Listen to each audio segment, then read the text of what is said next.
when it comes to all the topics that come up in the math team season, Stewart's theorem and Cheeva's theorem are a couple of the more difficult ones. So I want to take a closer look specifically at Stewart's theorem. Technically, Stewart's theorem says in triangle ABC with a Cevian AD, the following relationship is true. A times D squared plus MN is equal to B squared M plus C squared N. Now that's a lot to kind of digest at once. So let's take a look at it. When we look at triangle ABC, we need to know what a Cevian is. And the Cevian AD goes from A to the other side, D. A Cevian is any line segment in a triangle with one endpoint that's at a vertex and the other endpoint that's on the opposite side. Now, the normal way that we label a triangle is that if I have vertices of A, B, and C, then we give the names of their opposite sides those lowercase letters. So with the vertex of B over here, then its opposite side is lowercase b. Vertex of C, the opposite side would be lowercase c. So when we have our vertex A, its opposite side would be the lowercase a. But that's the length of this entire side.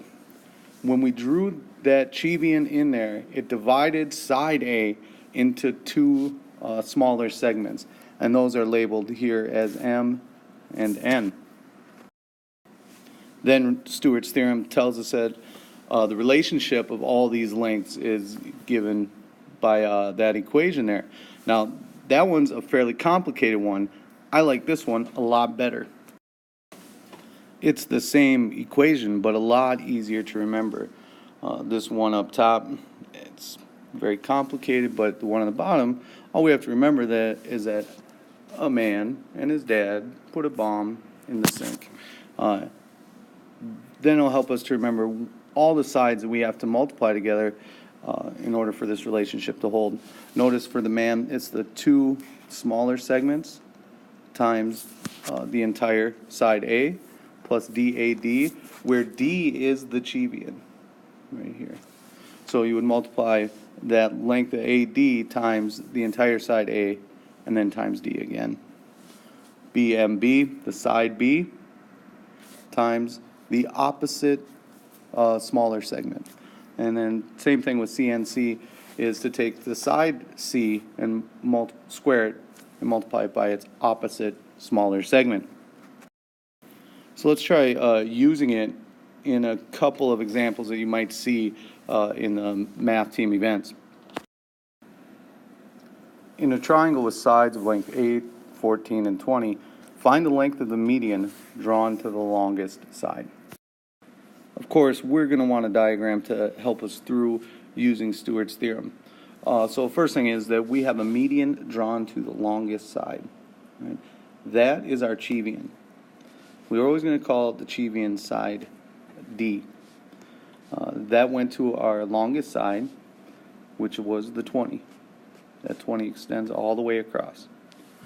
Then we have our other two sides, 8 and 14, and the way I've drawn them is 8 and 14. Now, it is going to be important to have this thing labeled right. So this side 20, we always want that side that's split up into the two smaller subsections to be side A, which would make its opposite point the vertex A. As you work around the triangle from vertex A, go counterclockwise to get vertex B and vertex C, and that would make their opposite sides. Here, at 8 is going to be C, and 14 is going to be B. The last thing we need to label is the smaller sections that our Cevian broke side 20 up into. So this would be side M and side M. Now the thing about that Cevian is that it's a median, and a median connects a vertex to the midpoint of the opposite side, which means M and N have the equal length. So since it cut 20 in half, both of these are going to be 10. Now that everything is labeled, we can go ahead and use Stewart's theorem. So we remember a man and his dad put a bomb in the sink, and we just start filling in values. M is 10, side A is 20, and the smaller segment n is also 10. I don't know what d is, but a was 20, and I don't know what d is. For BMB, it'd be 14 times 10 times 14, and CNC is 8 times 10 times 8. Now, if this is a calculator event, go ahead and use your calculator to calculate all of this out and quickly solve the equation. But I'm going to quickly show you how to, a good method for solving it by hand. I want to get d alone, so I'm going to call this 20d squared.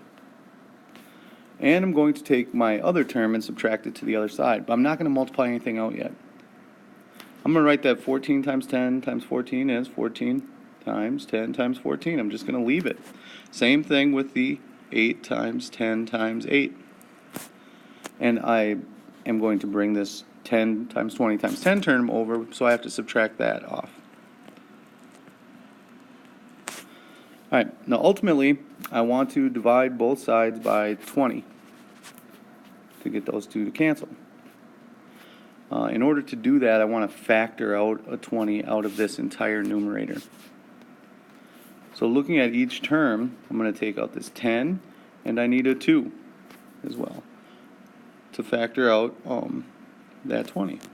On my next term, I could take out a 10 and a 2. That would make 20, so I'm left with 4 times 8. And over here, there's the 20, so I'm just left with 10 times 10. Okay. Since I factored out that 20, it'll cancel. And I'm left with 98 plus 32 minus 100. And 120, 130 minus 100 leaves me with 30. Now remember that this is d squared. We want to know what d is, so we take the square root of both sides, and d will be the square root of 30. Oftentimes, of course, in a math team, they might say determine that length of the median exactly, and then it's going to be very important that we know that it's square root of 30 and not 5 point something, something, something. All right, how about one more? In triangle ABC, D is a point on the side BC such that the length BD is equal to 8, CD is 12, AB is 10, and AD is 3 root 6. Find the missing length, AC. Well, the first thing is that we're going to need a diagram. So let's take all the information and label our triangle here. We got triangle ABC, where D is some point on BC. So if this is D, then we'll call this side BC, making this A.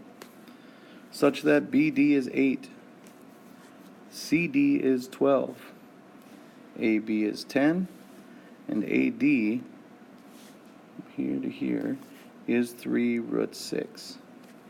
What we're asked to find is the missing length AC, which I'll call side B. It's probably good to go around and label the rest of this, like we know that this is going to be M and N. For our side A here, the entire length is 20. The side opposite side angle C is side C. And our Cevian 3 root 6 is going to be D. Now we can go ahead and use Stewart's theorem. A man and his dad put a bomb in the sink. So M-A-N, 8 times 20 times 12, plus D-A-D. That'd be 3 root 6 times 20 times 3 root 6. And then we got the bomb in the sink. The B is what we don't know. So B times 8 times B. And sink 10 times 12 times 10. If you're asked to just calculate it, go ahead and use your calculator. If not, and you have to do, determine exactly, finding it by hand. Probably don't multiply it all out yet. Just leave this as 8 times 20 times 12. We can clean up our next one a little bit, like 3 times 3 is 9. Root 6 times root 6 is 6, and that 20.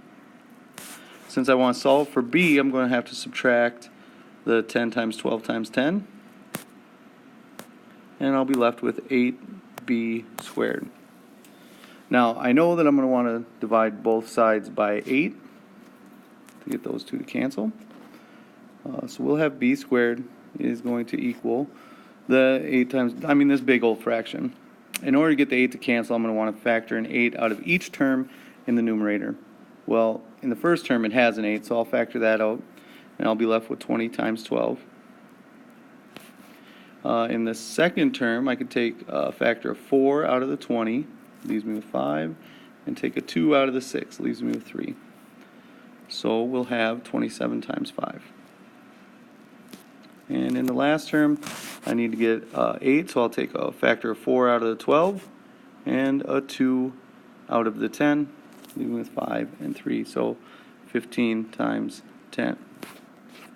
All that's still divided by 8, so those 8s that I factored out cancels with the 8 in the denominator, and b squared would equal 240 plus 135 minus 150.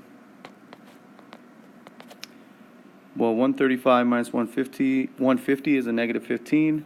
240 minus 15 is 225. Well, that's super sweet because that's perfect square. That'll be 15. So side B is going to have a length of 15.